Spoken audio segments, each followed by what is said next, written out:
how to fix your all caught up Facebook problem. So if you want to fix your all caught up on your Facebook problem, then what you need to do is first make sure that you have a stable internet connection. After that, you need to find your Facebook application, tap and hold on to your Facebook, and go with the app info section. Once you tap on the app info, it will take you to the settings. Now here on the bottom, you will have clear cache, or go with storage and cache right here. Once you go with it, you will have clear cache right here. Go with clear cache and clear all of your cache.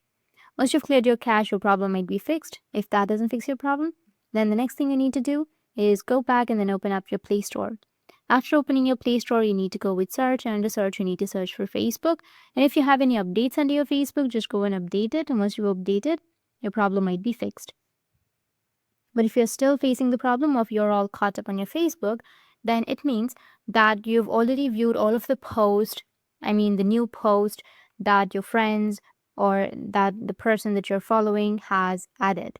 So if you've done seeing all of the posts, then it will automatically say that you're all caught up on Facebook.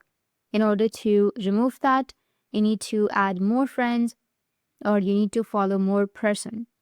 That's it. And if you have any questions, feel free to comment below. Thanks for watching.